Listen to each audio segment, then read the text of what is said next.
Billy the Kid only lived to 21 years old, but before he was gunned down in a dark room in New Mexico, he had already become the most hunted outlaw in American West. Depending on who you believe, he killed anywhere from 4 men, maybe even up to 21, escaped jail in one of the most famous breakouts in frontier history, and somehow turned himself into a legend before most people today even finished college. The wild part is, the real Billy the Kid, and he was probably nothing like the myth people remember. All right, Billy was born to parents of Irish Catholic ancestry in New York City. His parents' names are not known for certain, but his mother was thought to be Catherine and his father perhaps Patrick. No. His birth year has been confirmed, though, as 1859, but the exact date of his birth has been disputed as either September 17th or November 23rd of that year. Oh. There's a letter from an official of St. Peter's Church in Manhattan. They state it's in possession of records showing McCarty was baptized there on September 28th, 1859. Census records indicate his younger brother, Joseph McCarty, was indeed born in 1863, so he was definitely born in before 1863. Right. So if he got baptized September 28th, 1859, most likely born September 17th, Okay. I would assume. I'll take it. What are you going to do? Following the death of her husband, Patrick, sometime just after the Civil War, Catherine McCarty and her sons, they moved to Indianapolis, where she met William Henry Harrison Antrim. At about the same time, Billy's mom contracted tuberculosis and was told to move to a drier climate. The McCarty family then moved with Antrim to Wichita, Kansas in the year of 1870. After moving again a few years later, Catherine married Antrim on the 1st of March, 1873. For a while. Yeah, at the First Presbyterian Church in Santa Fe, New Mexico territory. McCarty and his brother Joseph were witnesses to the ceremony. I would assume so. Yeah. Well, shortly after that, the family then moved again from Santa Fe to Silver City, New Mexico, and Joseph McCarty began using the name Joseph Antrim. His stepfather worked as a bartender and carpenter, but soon got the prospecting bug and virtually ignored his wife and stepson. Yeah, he became a dick. Faced with an indigent husband, Billy's mother took in boarders in order to provide for her son. Yeah, got to. Despite the better climate, Billy's mother continued to worsen, and tragically, September 16th, 1874, she died of the old tuberculosis. After her death, Antrim placed Billy and his younger brother Joseph in separate foster homes and left Silver City for What a Arizona. dickhead. Right, he said, I'm gone. Well, you got to separate them. 14 years old, smooth-cheeked, blue-eyed Billy was forced to find work in a hotel, washing dishes and waiting tables at the restaurant. Billy was reported to be very friendly. The manager was impressed by the young boy, boasting that he was the only kid who have ever worked for him that didn't steal anything. His school teachers thought that the young orphan was no more of a problem than any other boy, always quite willing to help with chores around the schoolhouse. Good for you, Billy. Yeah, good for you, Billy. Well, that all comes to an end on September 23rd, 1875, when McCarty was arrested for hiding a bundle of stolen clothes for a man playing a prank on a Chinese laundromat. Oh. 2 days after Billy was thrown in jail, the scrawny teen escaped by worming his way up the jailhouse chimney. Oh, shit. From that point onward, McCarty would be a fugitive for the rest of his life. Oh. McCarty located his stepfather and stayed with him until Antrim threw him out. McCarty then stole clothing and guns from him, and was the last time the two ever saw each other. Yeah, can't do that, bud. After leaving Antrim, old Billy, he traveled to southeastern Arizona territory. He worked as a ranch hand and gambled his wages in nearby gaming houses. 1876, he was hired as a ranch hand by a well-known rancher, Henry Hooker. During this very time, McCarty became acquainted with John R. Mackey, a Scottish-born criminal and former United States cavalry private, who, following his discharge, remained near the United States Army post at Camp Grant. The two men soon began stealing horses. You can't steal horses. They'll hang you for that, Bill. Well, they're going to do it. And they're doing it from local soldiers. Oh, shit. Oh, shit. No, Billy became known as Kid Antrim because of his youth, his slight build, his clean-shaven appearance, and also his personality. Well, he eventually found work as an itinerant ranch hand and sheep herder in southeastern Arizona. 1877, he became a civilian teamster at Camp Grant Army Post with the duty of hauling logs from a timber camp to a sawmill. Fantastic. The civilian blacksmith at the camp, Frank Windy Cahill, took pleasure in bullying young Billy. I bet he did. On August 17th, 1877, McCarty was at a saloon in the village of Bonita when he got into an argument with Cahill. Cahill supposedly called him a pimp. You don't call people pimp back then. No, that meant no. you were a piece of shit, basically. Right. Old Billy, in turn, called Cahill a son of a bitch, whereupon Cahill threw Billy to the floor, and the two struggled for McCarty's revolver. Billy shot and mortally wounded. A witness said that Billy had no choice. He had to use his equalizer. Cahill died the next day. Well, Billy was like, I got to get the hell out of here. And he fled town and returned a few days later and was apprehended by Miles Wood. Oh, Mikey Miles. Right. He was the local justice of peace at that time. Oh, Billy, he was detained and held in Camp Grant guardhouse, but escaped before law enforcement could arrive. Look at that. Well, McCarty then stole a horse and fled Arizona territory for Pecos Valley, New Mexico territory. But Apaches took the horse from him, leaving him to walk many miles to the nearest settlement. Lucky they didn't kill him. Yeah. At Fort Stanton in the Pecos Valley, McCarty, starving and near death, went to the home of friend and Seven Rivers Warriors gang member John Jones, whose mother Barbara nursed McCarty back to health. The Joneses family developed a strong attachment to Billy and gave him one of their horses. Oh, look at that. You don't have to Here you steal go, that, bud. buddy. See, if you nice people give you horses. Right. Damn. Well, now an outlaw and unable to find honest work, old Billy, he met up with another bandit, Jesse Evans. Jesse? Who was the leader of a gang of rustlers called the Boys. Oh, shit. Billy the Kid is with the boys. Right. He raided herds owned by cattle magnate John Chisholm in Lincoln County. Oh, Billy, he didn't have anywhere else to go, and since it was suicide to be alone in hostile and lawless territory, he reluctantly joined the gang. After Billy was spotted in Silver City, his involvement with the gang was mentioned in a local newspaper. All right. At some point in 1877, old Billy, he began to refer to himself as William H. Bonney. Okay. After returning to New Mexico, Bonney worked as a cowboy for English businessman and rancher John Henry Tunstall near the Rio Felix, a tributary of the Rio Grande in Lincoln County. Now, Tunstall and his business partner and lawyer Alexander McSween were opponents of an alliance formed by Irish-American businessman Lawrence Murphy, James Dolan, and John Riley. Okay. The three men had wielded an economic and political hold over Lincoln County since the early 70s. Here we go. Due in part to their ownership of a beef contract with nearby Fort Stanton and a well-patronized goods store in the town of Lincoln. February 1878, McSween owed $8,000 to Dolan, who obtained a court order and asked Lincoln County Sheriff William Brady to attach nearly $40,000 worth of Tunstall's property and livestock. Oh. Okay. Well, Tunstall, he put Bonney in charge of 9 prime horses and told him to relocate them to his ranch for safekeeping.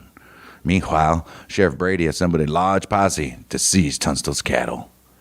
18th of February. Shoot somebody then. Right. 18th February, year 1878. Tunstall learned of the posse's presence on his land and rode out to intervene. Shouldn't have done that. During the encounter, one member of the posse shot him in the chest, knocking him off his horse. Another posse member took Tunstall's gun, murdered him with a shot to the back of the head. Tunstall's murder ignited the conflict between the two factions that became known. Lincoln County War, baby! You guessed it, the Lincoln County War. After Tunstall was killed, Bonney and Dick Brewer swore affidavits against Brady and those in his posse and obtained murder warrants from Lincoln County Justice of the Peace John B. Wilson. Oh, shit. February 20th, 1878, while attempting to arrest Brady, the sheriff and his deputies found and arrested Bonney and 2 other men riding with him. What? Deputy U.S. Marshal Robert Weidenman, a friend of Bonney, and a detachment of soldiers captured Sheriff Brady's jail guards, put them behind bars, and released Bonney and Brewer. Damn right. Jeez. Deputy U.S. Marshal, how is he friends with this Billy when Billy's an outlaw right now? Man, Like, I don't know. I guess. Well, Billy, he then joined the Lincoln County Regulators. On 9th of March, they captured Frank Baker and William Morton, both of them whom were accused of killing Tunstall. Baker and Morton murdered while trying to escape. Good. April 1st, 1878, regulators ambushed Sheriff Brady and his deputies. Oh, shit. Bonney wounded in the thigh during the battle. Brady and Deputy Sheriff George Hinman murdered. Ooh. Morning of 4th of April, 1878, Buckshot Roberts and Dick Brewer murdered during a shootout at Blazer's Mill. Warrants were issued for several participants on both sides, and Bonney and 2 others were charged with the killing of the 3 men. Oh, wow. Let's dig a little deeper into the gunfight at Blazer's Mill. Like we said, it was a shootout. Lincoln County regulators and Buffalo hunter Buckshot Roberts. Regulators, including Billy, Charlie Baudry, and which was led by Richard Dick Brewer. They were a process of hunting down anyone believed to have been associated with the murder of their buddy John Tunstall, which had sparked the Lincoln County War. Roberts has been implicated in crimes associated with the Murphy-Dolan faction. Oh. But in reality, it is believed he wanted nothing to do with the ongoing rage war. Too late. And he's like, I don't want nothing to do with that. Well, Blazer's Mill was located on a hillside between Lincoln, New Mexico, and Tularosa, Okay. and was owned by Dr. Joseph H. Blazer, who was a dentist. The area included a large 2-story house, a large square office building, a sawmill, a grist mill, several 1-story adobe structures and houses, a post office, a general store, and a number of corrals and barns. Jeez, it's a freaking town. All right. 3 days earlier, the regulators had killed Sheriff Brady, yes, and they were in Blazer's Mill to have a good meal at Mrs. Godfrey's restaurant. Okay. The regulators known to be present that day included Brewer, Beaudry, William McCarty, Doc Skurlock, Frank McNabb, George Coe, Frank Coe, John Middleton, Jim French, Henry Newton Brown, Fred Waite, and others. Oh, Lesser known others. all right. Look at that shit. Buckshot Roberts wanted no part in Lincoln County War. Made plans to leave the area. Sold his ranch, waiting for the check from his buyer. Oh, check. All right.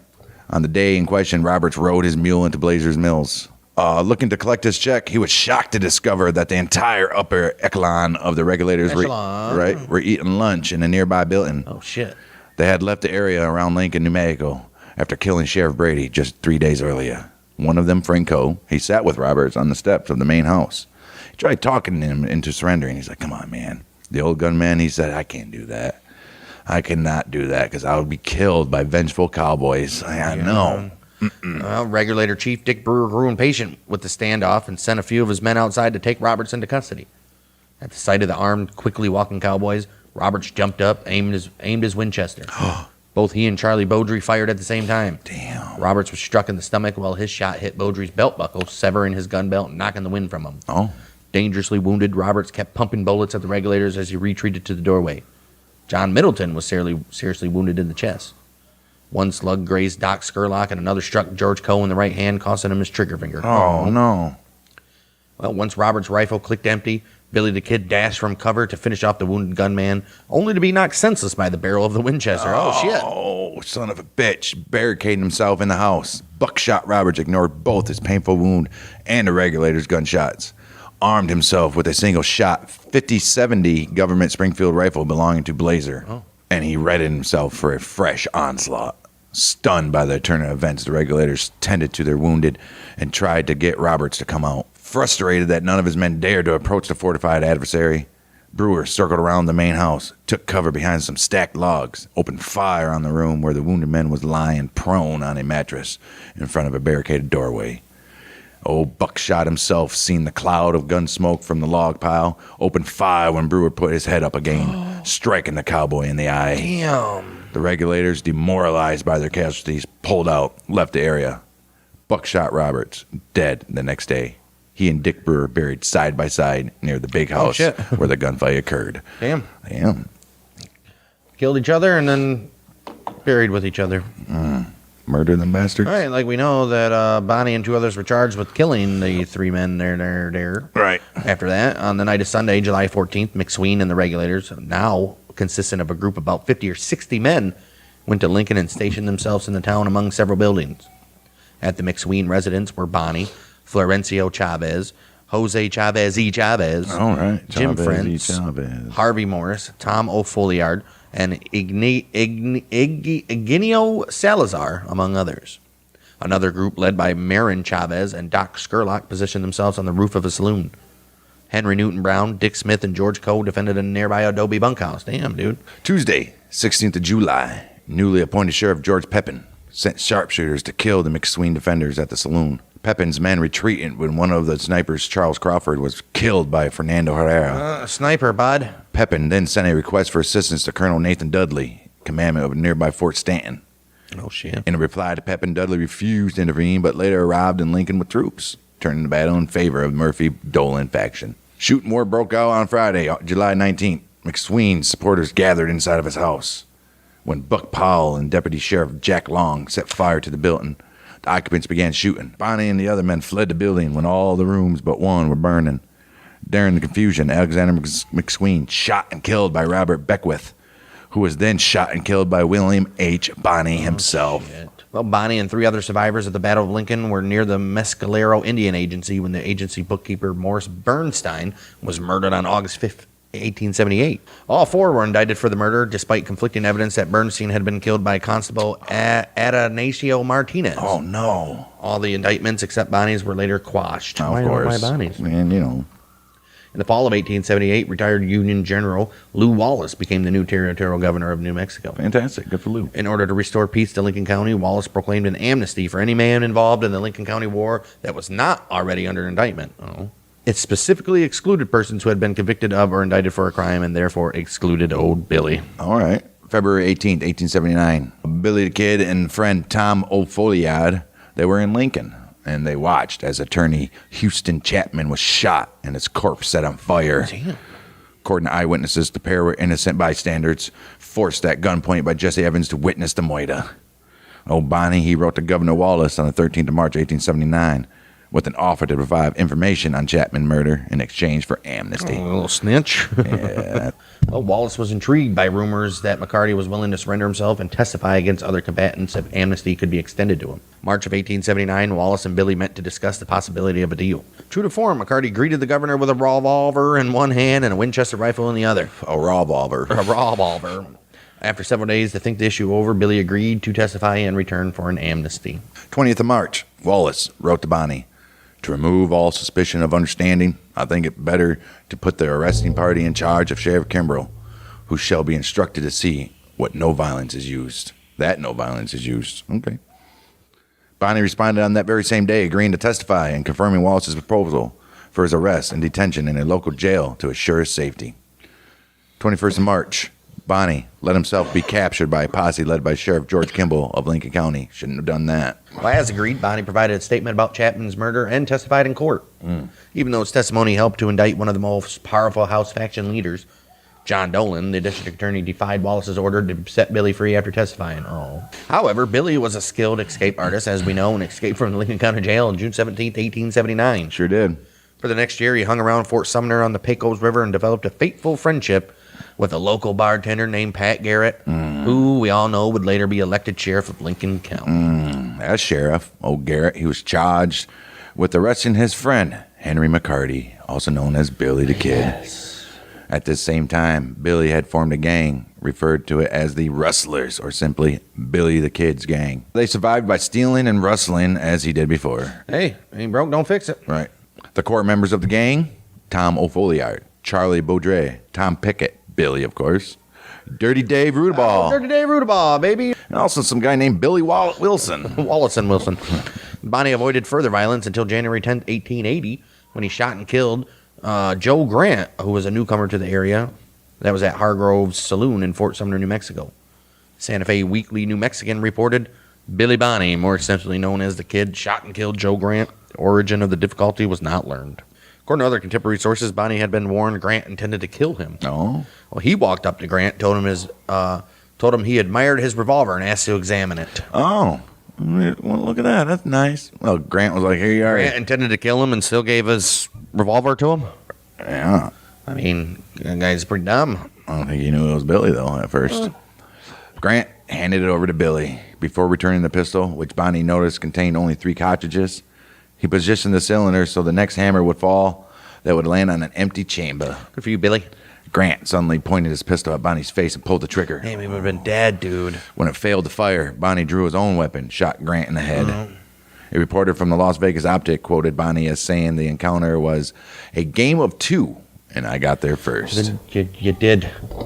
Well, fast forward November 29th, 1880, Bonnie, Rudaball, and Billy Wilson ran from a posse led by sheriff's deputies James Carlisle. Cornered at Great House's ranch, Bonnie told the posse they were holding Great House as a hostage. Uh-oh. Carlisle offered to exchange places with Great House, and Bonnie accepted the offer. Okay. Carlisle later attempted to escape by jumping through the window, but he was shot 3 times and killed. Damn. The shoot-off ended in a standoff. The posse withdrew, and Bonnie, Rudaball, and Wilson rode away. Damn right. November 30th, 1880, Billy the Kid's gang rode into White Oaks, New Mexico, and ran into Deputy Sheriff James Redmond. Taking shots at the deputy, Redmond hid behind a saloon as several local citizens ran into the street chasing the fugitives out of town. Oh. Like, get out of here. All right. Damn you. 15th of December, 1880, Governor Wallace, $500 reward on Billy's head. Pat Garrett began a relentless pursuit of his friend and now outlaw. Well, he's been an outlaw. Garrett set up many traps and ambushes in an attempt to apprehend old Billy, but he seemed to have an animal instinct that warned him of any danger. But that was not the last. Sure wasn't. Trailed by the resolute Garrett, Billy the Kid, Billy Wilson, Rudaball, Tom O'Folliard, Charlie Baudry, and Tom Pickett, they rode wearily into Fort Sumner on the 19th of December, 1880. And they were confronted by Garrett's posse, which had been hiding in an old post-hospital building. Shit. Well, Pat Garrett, Lon Chambers, and several others leaped from cover as Garrett ordered the outlaws to halt. However, several of the posse members didn't wait for the Outlaws to respond to Garrett's demand, instead opening fire on Pickett and O'Folliard, who were riding in the front. Oh, shit. Though Pickett survived to escape, O'Folliard lay dead on the dusty street. Oh, no. Rudaball's horse caught a bullet and collapsed. Rudaball managed to jump onto Wilson's horse, and he and the other outlaws escaped. They holed up in an abandoned cabin near Stinking Springs, New Mexico. Soon, the determined Garrett's posse tracked the outlaws down, surrounded the hideout. Jeez. Inside the house were Billy, Charlie, Dave Rudaball, Tom Pickett, and Billy Wilson. When old Charlie Boudre passed before an open window, shot in the chest. Siege continued to the next day when Rudaball finally waved a white flag and the bandits surrendered. Why are you passing through a open window there, All right. Beaudry? Billy the Kid and his gang of rustlers were captured December 23rd, 1880. Oh, shit. A hell of a Christmas present for the sheriff there. Well, first, Billy was taken to a jail in Las Vegas, New Mexico. Ooh, we've had our episode about that one. We did. Where they arrived December 26th. They were met by crowds of curious onlookers. Right. The following day, an armed mob gathered at the train depot before the prisoners, who were already on board the train with Garrett, and they departed for Santa Fe. Deputy Sheriff Romero, backed by the angry group of men, demanded custody of Dave Rudaball, who had killed a local jailer. Oh. Garrett refused to surrender the prisoner, and a tense confrontation ensued until he agreed to let the sheriff and 2 other men accompany the party to Santa Fe, where they would petition the governor to release Rudaball to them. Later interview with the reporter, Bonnie said that he was unafraid during the incident. He said, "If I only had my Winchester, I'd lick the whole crowd." Las Vegas Gazette ran a story from a jailhouse interview following Bonnie's capture. When the reporter said Bonnie appeared relaxed, he replied, "What's the use of looking on the gloomy side of everything? The laugh's on me this time." Following sentencing, Bonnie moved to Lincoln, where he was held under guard on top of the floor of the town courthouse, and he did some more shenanigans. Yeah, on the evening of April 28th, 1881, while Garrett was in White Oaks collecting taxes, Deputy Bob Olinger took 5 other prisoners across the street for a meal, leaving James Bell, another deputy, alone with Bonnie at the jail. Bonnie asked to be taken outside to use the outhouse behind the courthouse. Yeah, the poo. On their return to jail, Bonnie, who was walking ahead of Bell up the stairs to his cell, hit around a blind corner, slipped out of his handcuffs, and beat Bell with the loose end of the cuffs. During the ensuing scuffle, Bonnie grabbed Bell's revolver and fatally shot him in the back as Bell tried to get away. He sure in the hell did. Well, Billy, with his legs still shackled, broke into Garrett's office, took a loaded shotgun, left behind by Olinger. Oh, Billy, he waited at the upstairs window for Olinger to respond to the gunshot that killed Bell. And then he called out to him, "Look up, old boy. See what you get." And when Olinger looked up, Bonnie murdered him. After about an hour, Bonnie freed himself from the leg irons with an axe. He obtained a horse and rode out of town. According to some stories, he was singing as he left Lincoln. All right. Good for him. Well, while Billy was on the run, Governor Wallace placed a new $500 bounty on his head. Almost 3 months after his escape, Garrett, responding to rumors that Bonnie was in the vicinity of Fort Sumner again, left Lincoln with 2 deputies July 14th, 1881, to question resident Pete Maxwell, who was a friend of Williams. Okay. Or Billy's. Maxwell, son of land baron Lucien Maxwell, who we spoke about in the Las Vegas episode. Right? Yeah. Spoke with Garrett the same day for several hours. Around midnight, the pair sat in Maxwell's darkened bedroom when Billy unexpectedly entered. Here we go. Accounts vary, though, as to what happened next. According to most versions, as he entered the room, Bonnie failed to recognize Garrett due to poor lighting. Drawing his revolver and backing away, Bonnie asked, "Who is it? Who is it?" But he said it in Spanish. But he said in Spanish, "Quines, Quines." Recognizing Bonnie's voice, Garrett drew his revolver and fired twice. First bullet struck Bonnie in the chest, above his heart, while the second missed. Garrett's account leaves it unclear whether Billy was killed instantly or took some time to die. A few hours after the shooting, a local justice of peace assembled a coroner's jury of 6 people. The jury members interviewed Maxwell and Garrett, and Bonnie's body and the location of the shooting were examined. The jury did indeed certify the body as Billy's, and according to a local newspaper, the jury foreman said it was the kid's body that we examined. Well, Billy was then given a wake by candlelight. He was buried the next day, and his grave was denoted with a wooden marker. 5 days after Billy's killing, Garrett traveled to Santa Fe, New Mexico to collect on that $500 reward offered by the governor for his capture, dead or alive. Look at that shit. Except for he doesn't get it. All right, William G. Rich, the acting New Mexico governor, Why? refused to What happened to pay. He refused to pay. Over the next weeks, the residents of Las Vegas, Mesilla, and Santa Fe, and White Oaks, and other New Mexico cities, they raised over $7,000 There you reward go. money for Garrett. He's like, "You don't want that $500? We'll get you $7,000, baby." I'm rich. A year and 4 days after supposedly Billy the Kid's death, the New Mexico territorial legislature, they passed a special act to grant Garrett the $500 bonding reward promised by Governor Wallace. Wow, you already got $7,000. Well, I got $500 more. Well, because people had begun to claim Garrett unfairly ambushed Bonnie, Right. or Billy, Garrett felt the need to tell his side of the story and called upon his friend, journalist Marshall Upson, to ghostwrite a book for him. Oh. The book, titled The Authentic Life of Billy the Kid, was first published April of 1882. Yeah, there's a lot of discrepancies in it, though. Well, although only a few copies sold following its release, it eventually became a reference for later historians who wrote about Billy's life. But how do you... Garrett knows nothing. Right. Over time, legends grew claiming that Bonnie was not even dead and that Garrett staged the incident and the death out of friendship so that old Billy could evade law. He said, "You're just a young boy." During the next 50 years, a number of men claimed they were Billy the Kid. Most of these claims were easily disproven, but two have remained topics of discussion and debate. 1948, a Central Texas man, Ollie P. Roberts, also known as Brushy Bill Roberts, he began claiming he was Billy the Kid when he went before New Mexico Governor Thomas J. Mabry seeking a pardon. Mabry dismissed Roberts. What if they didn't pardon him, but then sent him to jail? Right. Mabry dismissed Roberts' claims, and Roberts died shortly after. Oh, wow. Nevertheless, Hico, Texas, which is Roberts' town of residence, capitalized on his claim by opening a Billy the Kid museum. Oh, shit. Oh, John Miller. He's an Arizona man. He claimed he was William H. Bonney. He was unsupported by his family until 1938, sometime after his death. Miller's body buried in state-owned Arizona Pioneers Home Cemetery, Prescott, Arizona. May 2005, Miller's teeth and bones exhumed and examined without permission from the state. Oh, DNA samples from the remains. Why did the state have to have permission? Right. DNA samples from the remains were sent to a laboratory in Dallas, and they were tested to compare Miller's DNA with blood samples obtained from floorboards in the old Lincoln County Courthouse, and also a bench where Bonnie's body allegedly was placed after he was shot. According to July 2015 article in Washington Post, the lab results were useless. Well, obviously, he has no descendants, first of all. And in 2004, researchers sought to examine the remains of Catherine Antrim, which was Bonnie's mother, whose DNA could be tested and compared with that of the body buried in William Bonnie's grave. Right. As of 2012, her body had not been exhumed. In 2007, author and amateur historian Gail Weathers, Gail Cooper, filed a lawsuit against the Lincoln County Sheriff's Office under the State Inspection of Public Records Act to produce the records of the results of the 2006 DNA tests and other forensic evidence collected in the Billy Kid investigations. April 2012, 133 pages of documents were provided. They offered no conclusive evidence confirming or disproving the generally accepted story of Garrett's killing of Bonnie, but confirmed the record's existence and that they could have been produced earlier.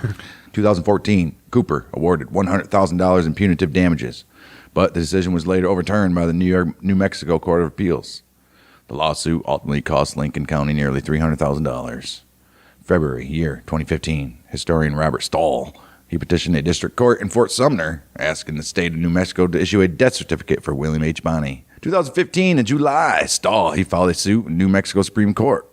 The suit asked the court to order the state's Office of the Medical Investigator to officially certify Bonnie's death under New Mexico state law. As of 2020, only 2 photographs confirmed to show Bonnie known to exist. Others thought to depict him are disputed. One of the few remaining artifacts of Bonnie's life is a 2x3-inch ferrotype photograph by an unknown portrait photographer in late 1879 or early 1880. Well, that image shows Billy wearing a vest over a sweater, a slouch cowboy hat, and a bandana, while holding an 1873 Winchester rifle with his butt resting on the floor. Nice. You guys have all seen that. Yes. Well, for years, this was the only photograph scholars and historians agreed actually showed old Billy. The ferrotype survived because Bonnie's friend, Dan Diedrich, kept it after the Outlaw's death. It was passed down through his family and was copied several times, appearing in numerous publications during the 20th century. Sure in hell has. Been everywhere. See, it's crazy. Nobody back in those days thought to, like, save anything that was significant. Right. Or they couldn't. Well, they could. June, Just year. nobody cared. If something happened, it was immediately thrown away, or, like, buildings were torn down with no fucking whatsoever, nothing significant, whatever. Right. Oh, so year of 2011, month of June, original plate was bought in an auction, $2.3 million by a businessman, William Cope. That's fucking crazy, dude. The image shows Bonnie wearing his holstered Colt revolver on his left side.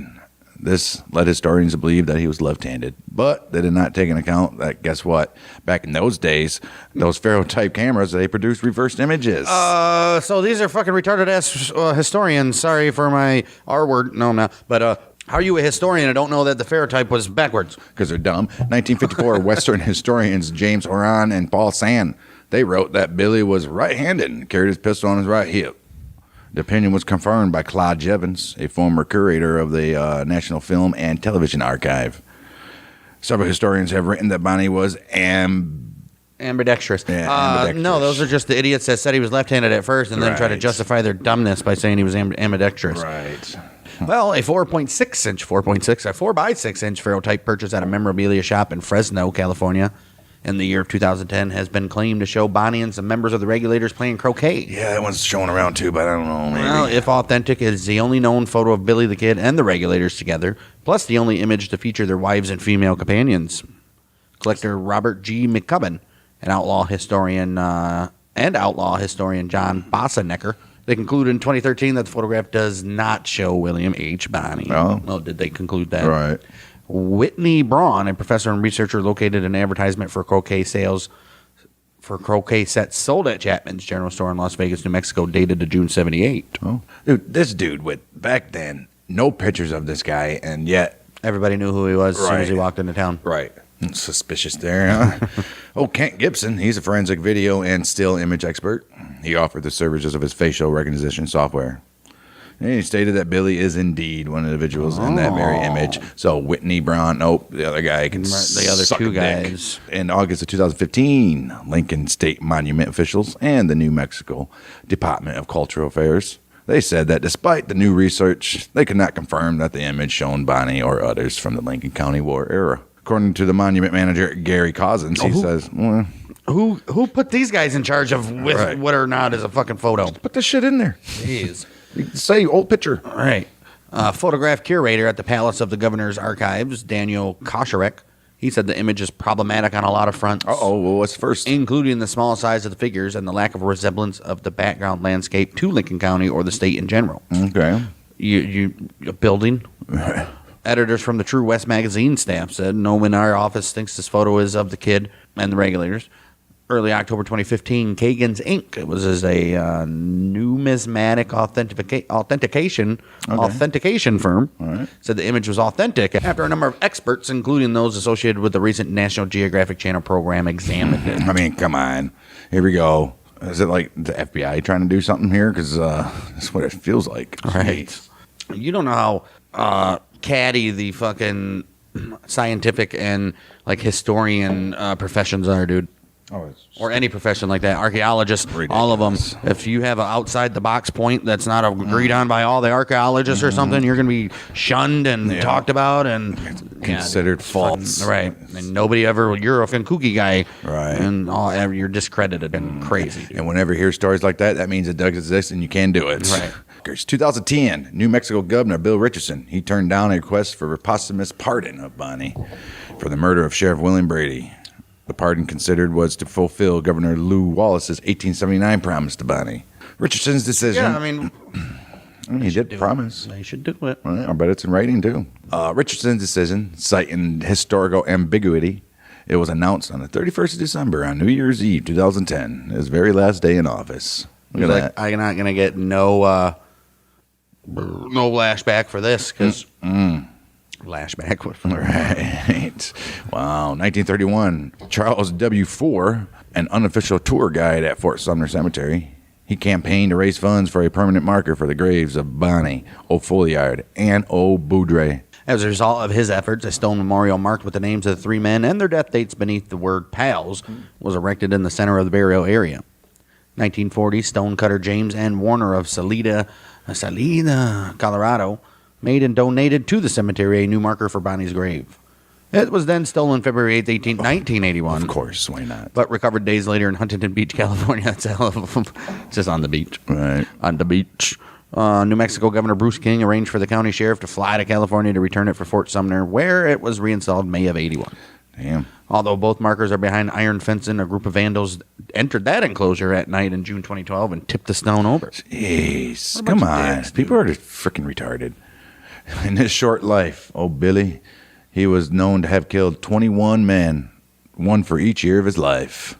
However, many historians calculate the figure closer to 9 people, 4 on his own and 5 with the help of others. Hundreds of songs, books, motion pictures, radio, TV programs, and plays have been inspired by the story of the outlaw, Billy the Kid. Shut up. Depictions of him in a popular culture have fluctuated between a cold-blooded killer and a poor little boy that's trying to make his way in a hard life. I'm just a poor boy, Right. nobody loves me. Right, in the hard life of the Wild West. He's just a hero fighting for justice. The Texas historian J. Frank Dobie wrote many years ago in a vaquero of the brush country in 1929. He said, Billy the Kid will always be interesting, will always appeal to the popular imagination. Right.